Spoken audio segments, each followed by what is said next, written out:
Nós estávamos falando sobre questões ambientais, falamos sobre poluição na China, falamos sobre a questão do Mar de Aral, que é um impacto ambiental ali fortíssimo na Ásia, né? Que ocorreu aí desde a Guerra Fria e secou o mar. E agora nós vamos falar um pouco sobre conflitos, tá? Conflitos ali na região da Ásia. Antes de falar do conflito, olha aqui esse mapa, né? Esse mapa ele mostra aqui a Índia, Paquistão, lá em cima tem um território pontilhado, que é a Caxemira, ele está dividido em uma parte mais amarelinha e a outra rosa, né, salmão, e aqui o Bangladesh. O que acontece com esse território aqui? Nós vimos, numa dessas aulas anteriores aí, que essa região aqui, ela estava sob o domínio inglês até 1947, porque as potências industrializadas europeias neocolonizaram novas regiões aí, principalmente na Ásia e na África, e essa região ali ela foi foco de domínio dos ingleses, né? Então, é tanto que na Índia o inglês é o idioma oficial. Então, quando ocorreu o processo de independência da Índia, a Inglaterra dividiu esse território. O Paquistão fazia parte da Índia, mas em função da maior população do Paquistão ser de religião islâmica, a Inglaterra dividiu a Índia, né? Então, o norte da Índia ficou ali sendo como um novo país, o Paquistão. Além disso, Bangladesh fazia parte do Paquistão. Era um território não contínuo, mas era Paquistão Oriental que chamava, né? Bangladesh fazia parte do Paquistão, porque Bangladesh também tem maioria islâmica, só que em 1971, essa região aqui, né, de Bangladesh adquire independência e se transforma em um Estado-país ali, agora livre do Paquistão. Essa região aqui do Paquistão é uma região que está crescendo economicamente, porque tem atraído indústrias para exploração de fatores locacionais nessa região aqui, mão de obra, legislação ambiental fraca. Então, o país vem ali crescendo economicamente, só que os indicadores sociais continuam muito ruins, né? O IDH ali no Paquistão é 0,56, no Brasil é 0,76, só para a gente ter uma noção, o Paquistão é muito pobre. Além disso, tem a sexta maior população do mundo, né? E um território pequeno, né? Um país populoso e também povoado. Aí o que acontece? Dentro do Paquistão, uma outra questão também que é evidente é maioria islâmica, né? O islamismo aqui é a religião predominante. Dentro dessa população existe uma minoria radical que é representado ali por um grupo político militar chamado Talibã, e esse grupo, ele pretende ali, luta pela implementação da Sharia, que a Sharia é como se fosse, assim, o Estado não laico, né, a religião islâmica cuidando de todos os setores da vida social.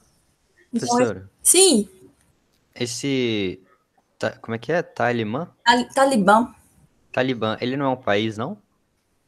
Não, o Talibã é um grupo de religião islâmica radical.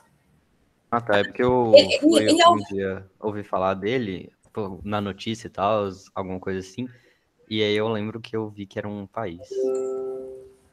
no caso aqui do Paquistão, é um grupo, né? É um grupo étnico ali de religião islâmica. Ele está presente em outros países também, porque o que o Talibã ele busca, na verdade, é implementar ali a Sharia, que é o Estado não ser laico, né? O Estado ser regido ali como se fosse a religião tomando conta ali de vários setores da vida social. Existem outros países também. Professor, Índia. Oi? o Talibã não é um grupo terrorista? Aí tá, o que chega pra gente é como grupo terrorista, né? mas ele é um grupo político-militar. Em alguns locais, em alguns outros países, ele assume uma forma mais radical e é associado com o terrorismo. Entendeu? Entendi. Tá, então, se a gente for botar no contexto do Paquistão, ele é só um grupo Ele é um grupo político-militar político. religioso, é Isso. isso? Então ele Isso, não ele é tem um grupo. ações terroristas? É isso que eu ia fazer. O que Ele é define radical, né? Ser radical não significa que você seja terrorista, Sim, professora. ele é Quando a gente extremo, faz né? atentado contra Isso, Estado de outros países, aí é justamente, meio difícil. justamente. Acaba tendo muitos julgamentos, principalmente em cima do islamismo, né? Que, que tem uma grande população, e dentro dessa religião existem grupos fundamentalistas, e aí esses grupos se organizam em grupos políticos, e acaba ali também se armando, né? Acaba se configurando em grupos políticos militares que buscam a implementação ali de um regime mais fundamentalista, mais radical. No caso, existe isso lá no Paquistão, só que esse grupo ele ainda não conseguiu ali implementar a Sharia, ainda é digamos, uma democracia, e nós temos esse grupo ali buscando mudar essa realidade, tá? A Bangladesh também é de maioria islâmica também. Índia já é de maioria hindu, por isso que houve a separação do Paquistão com a Índia, por isso que a Inglaterra separou esses dois territórios, né? Agora, vamos estudar aqui um pouco a questão da Caxemira, porque a Caxemira é um território de disputa entre o Paquistão e a Índia. Ela está localizada ali no norte, né, da Índia e do Paquistão, na divisa entre esses dois países, e quando ocorreu ali a separação do território do Paquistão, lá em 1947, pela Inglaterra, esse território aqui da Caxemira, ele também é de maioria islâmica muçulmana, só que a Inglaterra deixou esse território sob o domínio da Inglaterra. E aí começam os problemas, né? Porque o Paquistão vai começar a reivindicar ao longo do século XX esse território, né? Sobre o argumento de que esse território ele se assemelha muito mais à realidade do Paquistão, que tem maioria também islâmica, do que com a Índia, que é de maioria hindu. E aí começam os conflitos, né? Ao longo do século XX, o Paquistão tomou ali a parte norte da Caxemira, o controle. O controle não quer dizer que ele adquiriu formalmente o domínio desse território, né? Como se ele dominou, né? Invadiu esse território e começa a controlar, embora não seja formalmente. Então, o que está de verde ali, ó, no território da Caxemira, é um território de controle do Paquistão, e ele é reivindicado pela Índia. A Índia fala que o Paquistão tomou esse território, e o Paquistão acha que é dele, né? Controlou esse território ali. O que está de roxinho ali, ó, é o território sob o controle da Índia, desde a partilha, né? Mas que é reivindicado pelo Paquistão. Então, nós podemos ver que aqui há um conflito territorial entre esses dois países, né? E qual que é o problema? Né? Parece que nós estamos falando de países pobres, e realmente nós estamos falando de países muito pobres, mas que existem ali armas nucleares envolvidas. Tanto o Paquistão quanto a Índia possuem armas nucleares, tornando essa região da Caxemira aqui, ó, uma das mais tensas do mundo, né? Então, o conflito da Caxemira está relacionado a essa disputa territorial entre o Paquistão e a Índia desse território aqui.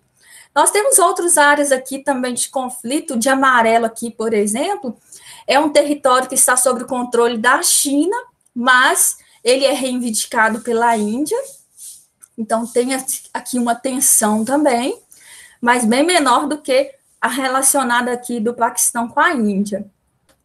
Então, nós temos aí conflitos étnicos, religiosos aqui também, que é um território controlado aqui pela Índia e reivindicado pela China, aqui na parte direita da imagem, Arunachal Pradesh. Então, a China reivindica esse território também. Então, essa região acaba sendo um pouco não, né? Muito conflituosa, envolvendo Paquistão, Índia, envolvendo a China também, mas principalmente ali Paquistão e Índia, porque eles possuem armas nucleares. Aqui, ó, tem uma chart que mostra isso, bem essa realidade, essa tensão, né? Então, de um lado, nós temos as tropas indianas, armadas também ali, com bombas atômicas, e do outro lado, o Paquistão também. Então, aqui no caso da Índia, por que nós não soltamos nossa bomba atômica neles, né? Aí o cara fala, o sujeito que aperta o botãozinho está internado com leptospirose. Nós vamos ver aqui mais para frente que a Índia tem um grande problema sanitário, né? O país com menos saneamento, esgotamento sanitário do mundo, rios poluídos, problemas de saúde básicos relacionados à qualidade da água, e a leptospirose tem a ver, né? O rato em contato ali, a urina do rato com a água, causa essa doença. Então, tá falando disso, da condição de salubridade aqui da Índia, que não existe, mas ao mesmo tempo eles estão envolvidos num conflito territorial. Aqui do outro lado também mostra, expõe, né, essa vulnerabilidade econômica do Paquistão. E aí o carinha fala lá, por que nós não jogamos nossa bomba atômica neles? Aí o outro cara fala, o cara que aperta o botão está internado com desnutrição. Né? Nós vimos que o IDH lá do Paquistão é 0,54, né? Ou seja, um IDH muito ruim, que evidencia ali muitos problemas sociais vivenciados por ele. Professora, Oi? se o país ele é tão subdesenvolvido, por que ele tá numa guerra, não uma guerra, mas tipo, nesse conflito? O conflito não só prejudica na economia, as coisas assim? Sim, mas isso não isenta, né, um país de ter a consciência de seus problemas reais e melhorar suas condições. É como se fosse assim, não dá para misturar as coisas, né? Um conflito territorial, território é poder, porque território tem recursos, né, naturais. Perder território também é perder riqueza dentro de um país, só que num contexto de muita pobreza, né?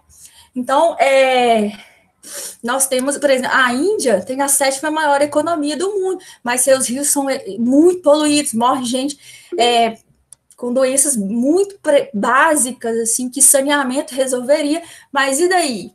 Né? É a 7ª maior economia do mundo, mas tem isso. Então, acaba que esses problemas, um não exclui o outro, né? Mas acaba convivendo ali com eles, né? Pode falar, Maria Entendi. Catarina.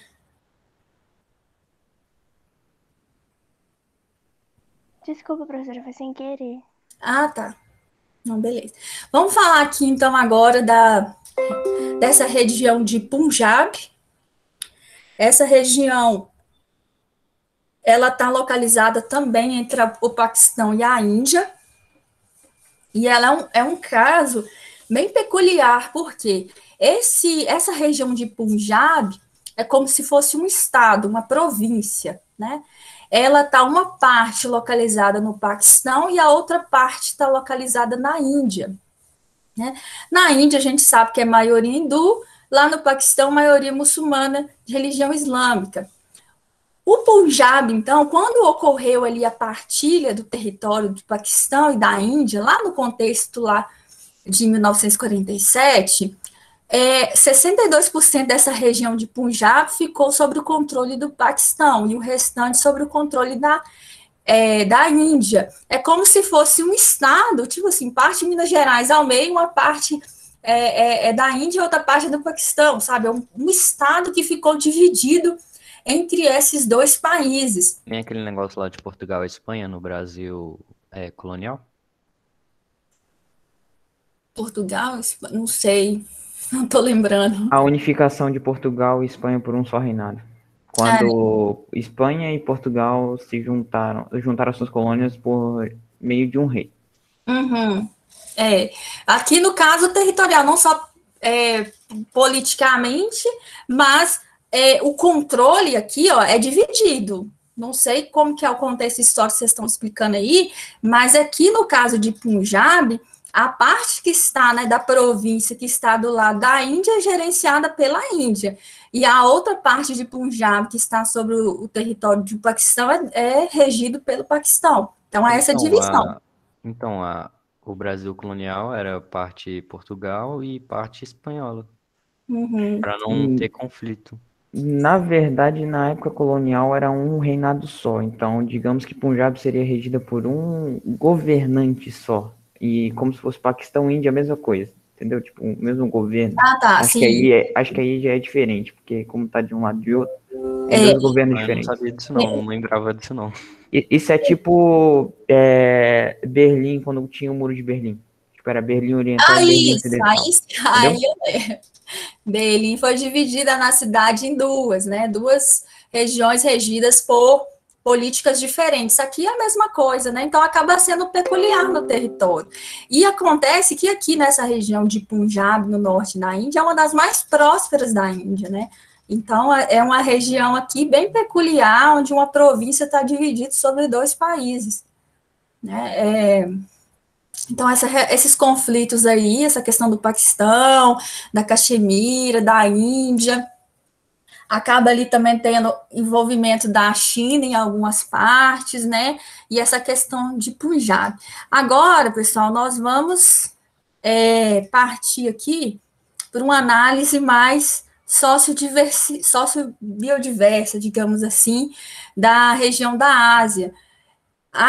Quando nós falamos em sociodiversidade, nós estamos falando da, do resultado da interação do homem com o meio, e a partir dessa interação, nós temos manifestações culturais muito fortes. Por exemplo, o Rio Ganges, ele tem um teor religioso muito forte sobre esse rio, né? Então, isso acaba modelando uma cultura, uma sociedade.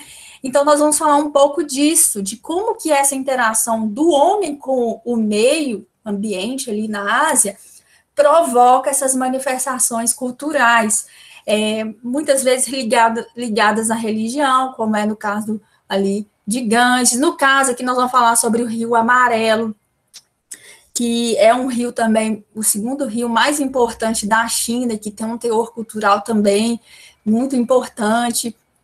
Então, vamos falar um pouco sobre isso. Aqui, ó, mais uma vez, só um minutinho. Vou fechar uma porta aqui que ela tá abrindo e fechando, tá me incomodando.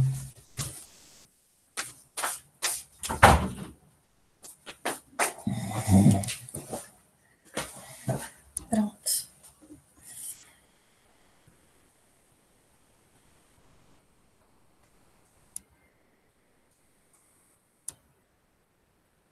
Breno, você fez segunda chamada? Não?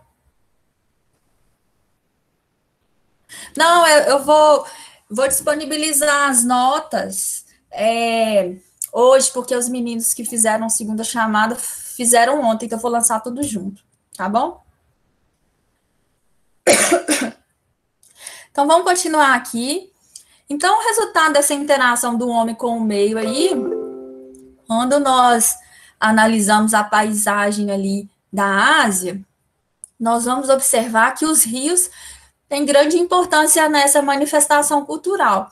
E os rios, eles estão localizados nas planícies, né? Então, nós temos algumas planícies de extrema importância aqui no território da Ásia, na região da Ásia. A planície aqui da Mesopotâmia, que está aqui no Oriente Médio, onde mais de 60% da produção de petróleo no mundo ocorre. Nós temos a planície do Hindu e a planície do Rio Ganges, que está logo aqui do lado também. Nós vamos falar sobre esses dois rios. E a planície da Manchúria, que por onde aqui nós temos o Rio Amarelo, que é um rio importante. Nós vamos falar também de um outro rio, que é o Yangtze, que tem uma forte importância econômica. Também é um rio que sofreu ali transposição, a maior transposição de rio do mundo aconteceu nesse rio. Nós vamos falar um pouquinho sobre ele. Então, nós temos aqui as principais planícies asiáticas e vamos entender como que a cultura se manifesta ao longo ali dessas planícies, desses rios. No caso da Mesopotâmia, acredito que vocês já estudaram história também, né? Os pesquisadores, os arqueólogos estimam que as primeiras civilizações elas se sedentarizaram nessa região, né? Nós temos dois rios importantes ali, que é o rio Tigres e o rio Eufrates, e ao longo desses rios ali nós temos terras extremamente férteis, porque o rio ele tem um curso normal, né? E durante a época da cheia ele vai ser inundado e ele acaba depositando ali às margens desses rios sedimentos que tornam essas terras férteis, né? Então, estima-se que as primeiras civilizações do mundo se sedentarizaram nessa região. Porque antes o homem, né, há 20 mil anos atrás, o homem era nômade, né? Ele vivia numa terra, explorava, depois ia para outra.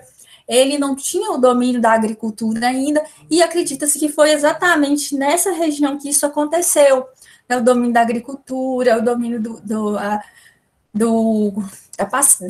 da criação de animais, até mesmo da escrita, né? Eles estimam que surgiram nessa região.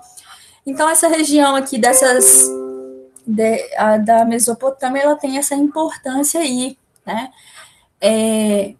Ela está ali, né? Alguns países fazem, né, parte ali dessa bacia, dessa planície, a Síria, o Iraque, Kuwait, Irã, e muitas vezes nós temos conflitos relacionados à água, nessa região também, que predomina um clima aqui árido e semiárido, e esses dois rios aqui são os rios permanentes da região, então acaba muitas vezes provocando conflitos pela água entre os países. Essa região também ela é chamada de crescente fértil, porque ela tem um formato de, né, eles falam que ela tem um formato de uma lua crescente, e que ela é fértil por causa das margens, né, as planícies fluviais ali, onde a cultura de produtos agrícolas, né, plantado, então nós temos essa questão da fertilidade dos solos aqui nessa região. Vamos falar um pouco do rio Ganges, que está nessa planície aqui nós temos duas planícies aqui, a do rio Hindu e a do rio Ganges, que está logo acima, que ó, embaixo do nome Himalaia, tem um rio aqui, ó, logo nas margens dele, rio Ganges. Tanto o rio Hindu quanto o rio Ganges, ele nasce nas margens ali no entorno do Planalto do Tibete, onde que nós temos ali a cordilheira, né, do Himalaia, que é uma região muito elevada, é uma região geologicamente também instável. Nós temos a placa indiana se chocando com a placa euroasiática e formando essa grande cordilheira. E no entorno desse grande planalto, dessas cordilheiras aqui, nós temos as nascentes dos principais rios da Ásia. Dentre eles, nós temos o rio Hindu e o rio Ganges. O rio Hindu, ele está aqui, ó, tem um mapa aqui, a bacia hidrográfica aqui da esquerda, né, na primeira bolinha aqui. Ele serve principalmente para o abastecimento do Paquistão, que é um país populoso, né, a sexta maior população do mundo. Ele é utilizado também para irrigação, agricultura, para abastecimento, para exportação ali desse país, então ele tem essa importância econômica. E nós temos também o rio Ganges, né, que ele nasce aqui também no entorno do Himalaia, do Planalto do Tibete, e muitas cidades ali se desenvolvem ao longo desse rio, e ele abastece cerca de 200 a 300 milhões de pessoas. Em termos econômicos, ele é importante, né, para esse abastecimento. Ao longo dele também nós temos o estabelecimento de várias indústrias, cidades, que acabam também despejando resíduos, né, tóxicos, a indústria, o esgoto sanitário vai cair também nesse rio. Então, ele, em função dessas atividades econômicas, ele já é poluído. Soma-se a essa poluição, nós temos ali as atividades religiosas, né? Acredita-se, né, a população indiana, né, de maioria hindu ali, eles acreditam que o hindu, ele deve se banhar nas águas do rio Ganges pelo menos uma vez na vida. Então, você pensa, a população de 1,3 bilhões de pessoas. dá uma média ali de 2 milhões de pessoas banhando nesse rio diariamente. E, além disso, eles acreditam que, ao se banhar no rio, eles estão, digamos, se lavando espiritualmente e como se fosse ali impedindo uma reencarnação, né? Tipo, se purificando para que não ocorra uma reencarnação. Então, eles acreditam que é muito importante se banhar, e não apenas se banhar, né? Por exemplo, quando a pessoa morre, digamos, o acesso dele ao sagrado seria mais possível se ele for cremado nas margens do rio Ganges, e as cinzas serem jogadas no rio, né? Só que a cremação é como se fosse também um ritual de purificação. À medida que você é cremada, é como se fosse um sacrifício de purificação para você não reencarnar. Ou, se tiver que reencarnar, ser mais leve, né? Mais suave. Então, é mais ou menos isso que eles acreditam. Crianças, né, que morrem, ou mulheres grávidas, não podem ser cremadas. Elas têm que ser jogadas no rio. Tem que ser jogadas, não tem cremação. Elas são diretamente jogadas no rio para que elas possam ter esse alcance ali, esse alcance ao sagrado. Então, acaba que o rio ele é muito poluído em função dessa sacralidade, né?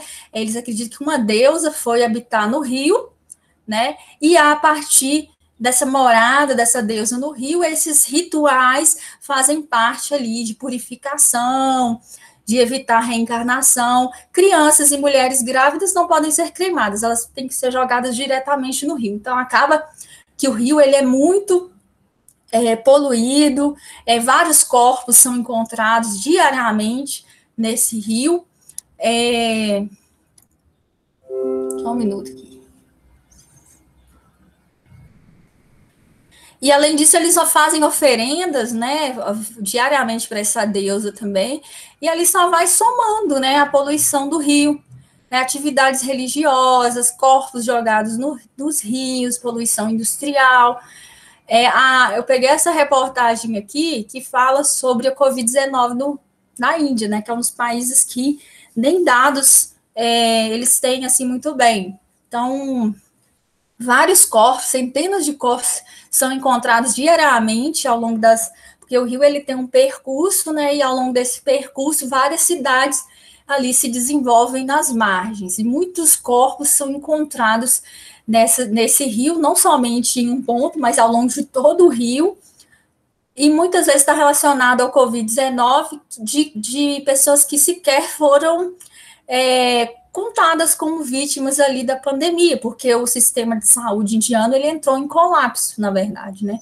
Então não tem um controle assim de número de mortes diárias como a gente tem aqui. Então é muito descontrolado e muito influenciado também por essa questão cultural, religiosa que o rio tem, né? Então aqui, olha, todo esse lixo aqui, ó, é de oferendas diárias que eles fazem ali para essa deusa. Tem um videozinho curtinho que eu coloquei lá no Avo falando sobre essa questão do sagrado do rio Ganges. Poluído e sagrado ao mesmo tempo, né? Agora vamos falar sobre o rio Amarelo, agora já na Índia, né? E do rio Yangtze. Aqui, ó, queria que vocês prestassem atenção nesse mapa. Ele pega aqui, ele mostra aqui 3 formas de relevo. O Planalto, junto com as cordilheiras aqui do Himalaia, uma área intermediária, que são os planaltos, e aqui as planícies de verde. O monte, a cordilheira do Himalaia, essa área elevada aqui, ó, ela é resultado, né, como eu falei com vocês, do choque entre as placas indiana e euroasiática, né, soerguindo essas cordilheiras aqui. O monte mais elevado é o Everest, e ao longo dessas cordilheiras nós temos ali as nascentes de importantes rios, não somente na Índia, como nós falamos do do rio Hindu e do rio Ganges, mas aqui na Índia, na China também. Na China, se vocês observarem, dentro dessa parte laranjada, tem dois cursos nascentes, né? Duas nascentes. A nascente do Rio Amarelo, esse Rio Amarelo, ele, então, vai nascer aqui no Planalto do Tibete e vai desaguar lá no Mar Amarelo, né? E o rio Yangtze, ele nasce também, ele é o maior rio em extensão da China, ele nasce também nessas cordilheiras e vai desaguar lá no Mar da China Oriental. O Rio Amarelo, ele passa, né, ele sai dessas cordilheiras, ele passa pelo Planalto da Mongólia aqui, e ele deságua aqui quase na região da Manchúria. A região da Manchúria é essa região aqui, nordeste da China. E as planícies, isso que está de verde aqui, ó, essa área de verde, são áreas rebaixadas, é onde 80% da população chinesa vive, é onde também ocorre ali os principais centros urbanos, industriais, a agricultura. A China é o país que mais produz alimentos do mundo, só que ela é uma grande consumidora, então ela não se destaca na exportação, mas na produção é o país que mais produz alimentos no mundo.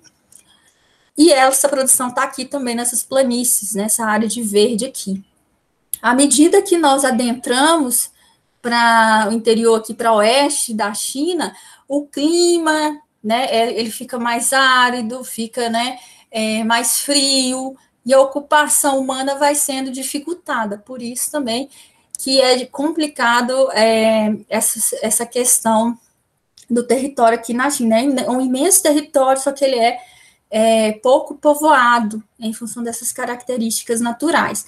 Observe também que existem aqui vários mares, né, no entorno aqui dessa região aqui da Ásia que nós estamos analisando. Tem o Mar do Japão, o Mar Amarelo, o Mar da China Oriental. Nós temos também aqui o Oceano Índico, que faz fronteira lá com a Índia, o Oceano Pacífico, que já faz fronteira já com a China. Então, nós temos o Golfo de Bengala aqui, ó, no sul de Bangladesh.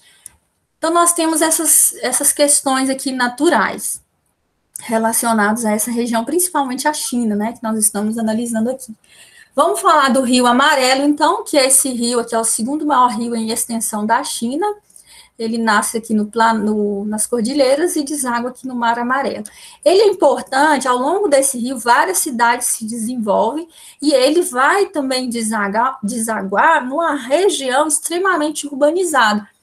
A China, ela tem problemas de quantidade de água para o seu imenso quantitativo populacional, e esses dois rios são os mais importantes, porque eles passam exatamente onde ocorre ali as maiores aglomerações. Então, ele tem essa importância para o abastecimento.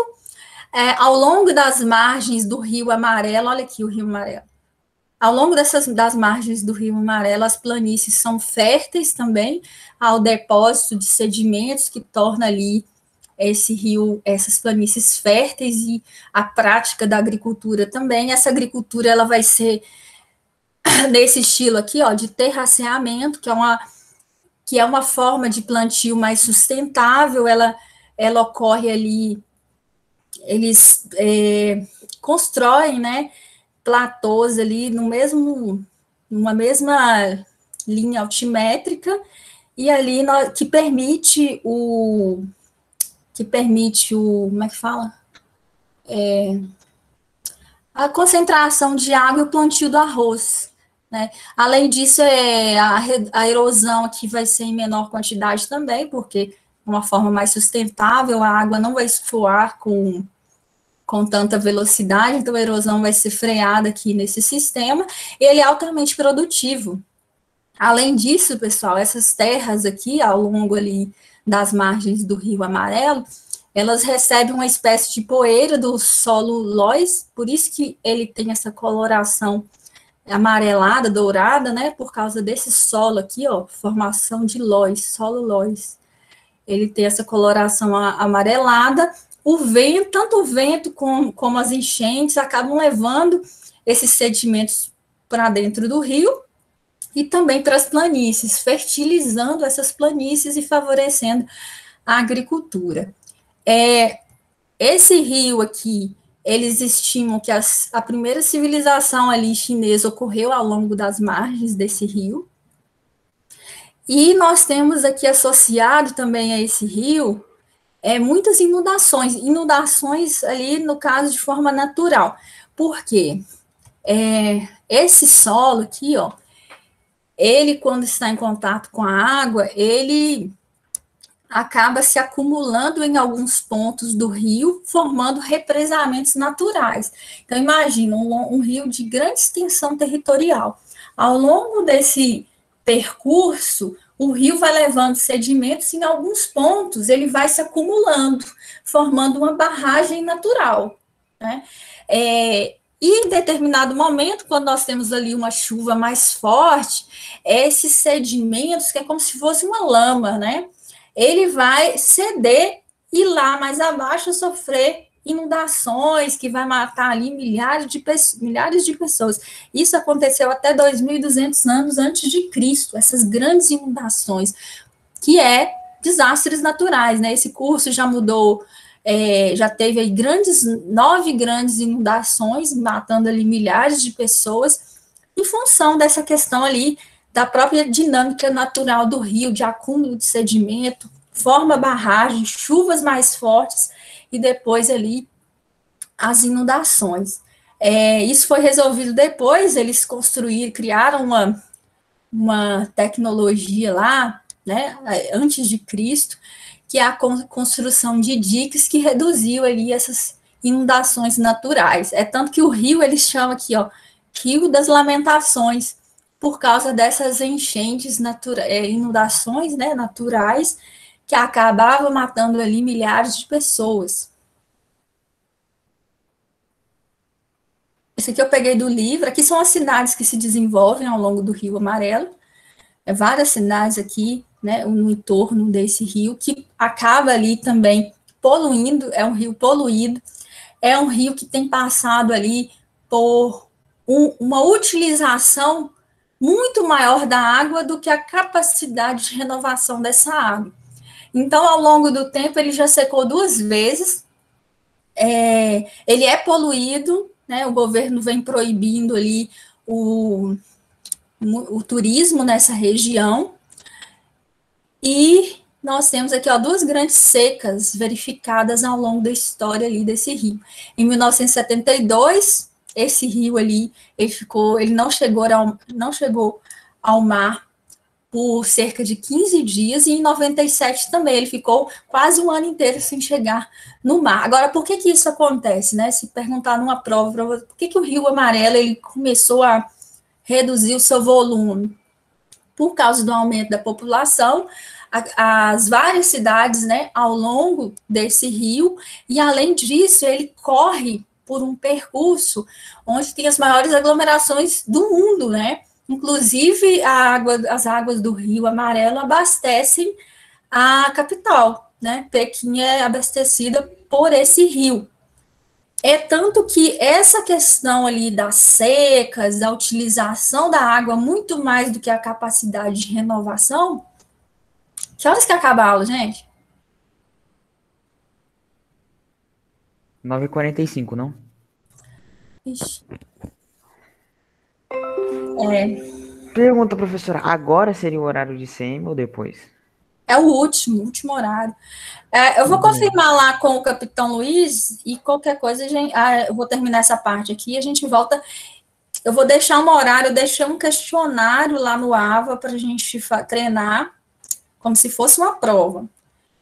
E daí a gente vai resolver esse questionário. Vou deixar vocês fazerem, 14 pessoas responderam o questionário, que eu demorei 2 horas para fazer. Mas ok, eu vou dar um tempo do horário da aula para vocês fazerem, depois a gente corrige, né? 15 minutos fazendo e o restante corrigindo, que aí a gente já vai fazendo também a revisão para a nossa AE. Então, gente, aqui, ó, o Rio Amarelo, ele tem essa importância em função do abastecimento. Ele é muito poluído, o volume de água utilizado pelas populações está sendo muito superior da capacidade de renovação natural dessa água, e em função disso, nós temos o projeto de transposição do rio Yangtze para o rio Amarelo, que é a maior transposição de rios da história da humanidade. Então, essa transposição, ela acontece aqui, ó. Deixa eu pegar aqui o mapa. Ele acontece aqui, ó, desse rio Yangtze aqui embaixo, tá vendo? E ele já foi construído uma parte, para desaguar aqui no Rio Amarelo e abastecer uma grande população que vive aqui no leste e nordeste da China. Nós vamos falar sobre essa transposição na próxima aula, já são 9h44. Vou confirmar lá e deixo o link, né, caso o horário possa ser ali utilizado pela geografia, eu vou deixar o link da aula, tá bom? E aí daí a gente termina e faz os exercícios.